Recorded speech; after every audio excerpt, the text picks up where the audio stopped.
It's May the 1st, International Workers' Day, and it's the second year that it's been held here at Campion Park and hosted by Unite the Union. Last year, of course, it wasn't a great turnout. It's been a little bit better this year, and that is surprising perhaps because the 1st of May falls on a Friday, and the suspicion was always that it was going to be used as a long weekend by most people. The chair of the local committee, Anne Smith, started off proceedings by looking back at the gains made in the last year for union members and looking ahead to seminal and crucial public sector pay deal negotiations. Very much. We will see more of Mediterranean Dance Group shortly. I just wanted to say a few words. Thank you all for being here and welcome to Unite's Mayday rally celebrations. For those who don't know me, my name is Anne Smith. I have been a public convener since 2018 and chair for a year now. It's been a tough year, lots of things happening, but it's also been a year of accomplishments, and we have had success on some claims for our members that has seen their terms and conditions significantly improved, and some of the agreements we have signed for our SNLSAs, for our school attendance, our members at the Gibraltar Training Centre, our members at the Gibraltar Air Terminal Limited, our school nurses, and last but not least, our school counsellors. This could not have been achieved without the trust and support from our members, so I would like to take this opportunity to thank them for the trust they put in me as our union representative. The next few weeks will be pivotal in negotiations around the public sector pay, and should the negotiations be positive, then we will be able to have reached a landmark agreement with HMGOG that will benefit both the public and the private sector. We must also keep improving to resolve issues early. Strong working relationships matter, and there's still a lot of positive work to do together with HMGOG in developing progressive employment legislation. Unite's public sector convener, Kevin Martinez, took the opportunity to make an active call for solidarity.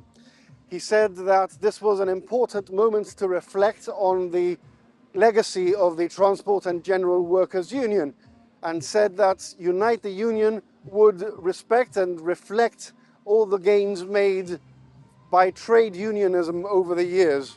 Brothers and sisters, today we gather here in Campion Park to commemorate May Day, International Workers' Day. May Day has its roots in struggle. It began in the 19th century when workers across the world rose up to demand something many of us now take for granted, the 8-hour working day. In 1866, in Chicago, workers went on strike in their thousands. What followed, including the tragic events of the Haymarket Affair, saw lives lost, sacrifices made, voices silenced, but their courage echoed across continents, igniting a global movement for workers' rights.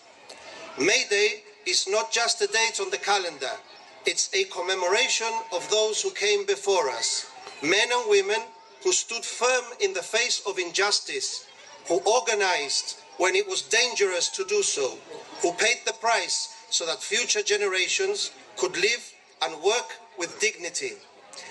It's a reminder that every right we enjoy today was fought for and can never be taken for granted. Here in Gibraltar, our own story is deeply rooted in sacrifice and resilience. During the evacuation of the Second World War, our people were scattered across distant lands, separated from their homes, their families, their livelihoods. Yet even in those darkest times, something remarkable endured: our unity. Unity is that shared identity, the refusal to be broken. That is solidarity. Solidarity is not just a word we use within the trade union movement. This is our foundation. It is our strength. It is what turns individuals into a collective force capable of shaping history. In Gibraltar, solidarity has always been more than an idea. It is part of who we are. When our community was tested, we stood together. When workers have faced injustice, we have stood together. When times have been tough, and we know they have been, it is solidarity that has carried us through. And let us be clear, solidarity is not passive. It demands action. It demands us to stand up not only for ourselves, but for each other. It calls on us to support the most vulnerable, to challenge unfairness wherever we see it, and never to allow division to weaken our collective voice. Because when workers are united, we are strong. When we are divided, we are weakened. Today, more than ever, this lesson matters. The challenges facing workers may change, from job security to fair wages, from safe working conditions to equality and inclusion. But the answer remains the same: solidarity. As Unite the Union, proudly carrying forward the legacy of the Transport and General Workers Union, we stand here today as custodians of that tradition. We do not simply remember the struggles of the past. We continue them. We gather on Mayday not only to honor those who came before us, but to reaffirm our commitment to those who stand beside us today and those who will come after us tomorrow. Our mission is clear: to secure a fair, inclusive, safe and bright future for all workers. A future where dignity at work is not a privilege, but a right.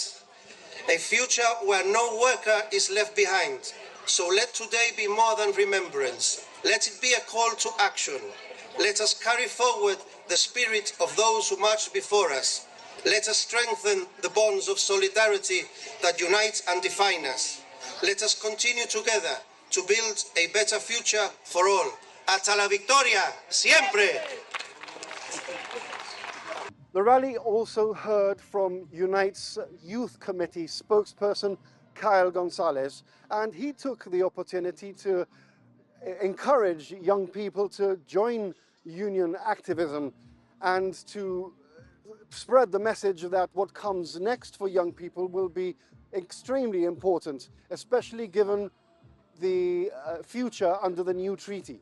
And I'm proud to be the current chairman and delegate for Unite the Union young members in Gibraltar. I'm here to extend an invite to all young people who want to make a real difference to join the Youth Committee. Over the past year, we focused on delivering workshops to educate members on their employment rights, whilst also discussing the possibility of ascending to schools to raise awareness about the importance of joining a union. Now more than ever, Gibraltar is entering a period of change with the treaty. Our generation has both the opportunity and the responsibility to shape what comes next. Just as those before us stood strongly during the frontier closure in 1969 and the reopening in 1982, we can too rise to this moment. I believe in this generation. Together, we can take Gibraltar forward. So, if you want your voice heard, make an impact, and be part of the future, join the Youth Committee, and let's make some history in the new chapter. Thank you.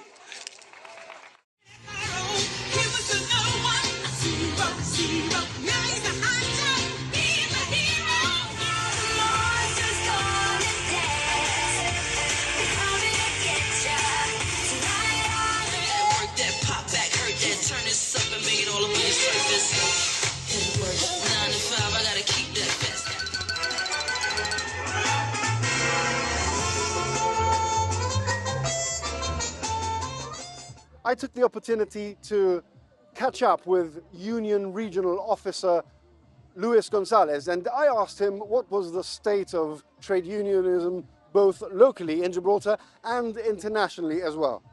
Well, at the moment, I think that with the far right, like the Chief Minister mentioned the other day in his interview, growing at a steady pace, I think the trade union movement is extremely important in looking after members' rights and ensuring that the left has a voice as well within the worldwide global picture. And would you say that trade unionism in Gibraltar is strong at the moment, or is it perhaps waning? I think so. I think that the trade union has always been strong. It's always had an influence politically.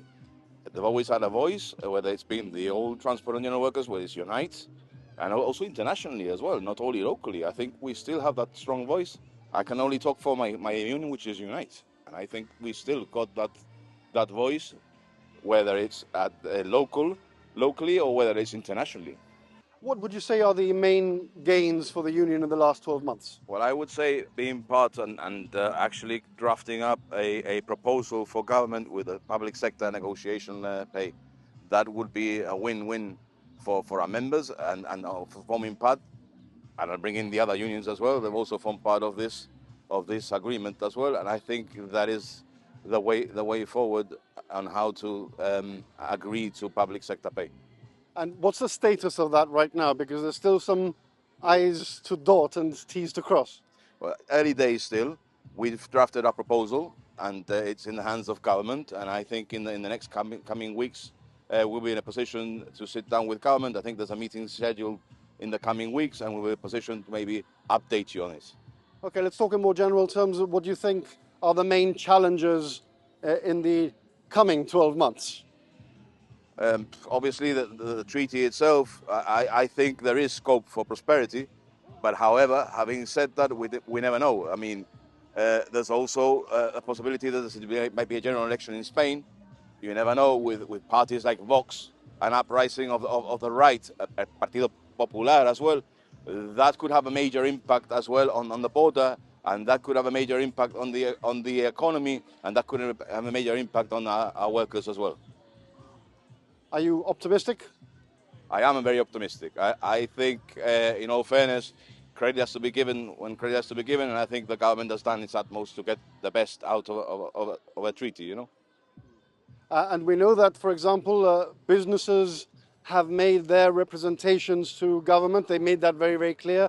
What sort of representations have been made by the union since the treaty text was published and people became a little bit more aware as to what was contained therein? I think there was a consultation period, and obviously the Chief Minister addressed our members and our shop stewards in the Macintosh Hall. So a number of questions were thrown at the Chief Minister, which I am delighted to say he actually answered to many of the questions involving trade union aspects of the treaty and obviously the freedom of movement of our workers, etc., etc. So. Okay. And of course, it's been an opportunity as well for cross-border relationships between yourselves and other Spanish unions as well. Yes, that's right. We also form part of the cross-border group. The cross-border group, which a colleague, Christian Duo, which I'd like to extend a happy birthday to. It's his birthday today, even though he's not here. Happy birthday, Christian. We've also been part of that group, and obviously we've always had a very good working relationship with the Spanish trade unions, UGT and Comisiones Obreras. Okay, let me ask you about Mayday itself, because traditionally in Gibraltar, it's, well, at least for the last 15 years, it's always held on May the 1st, and it fluctuates, though, honestly, doesn't it, in terms of attendance and importance, and the importance that locals attach to it. Well, for me, it's actually an honor and a privilege to be standing here today as a regional officer on the 1st of May on an actual public holiday. And again, I have to give credit to the GSLP for allowing this to happen.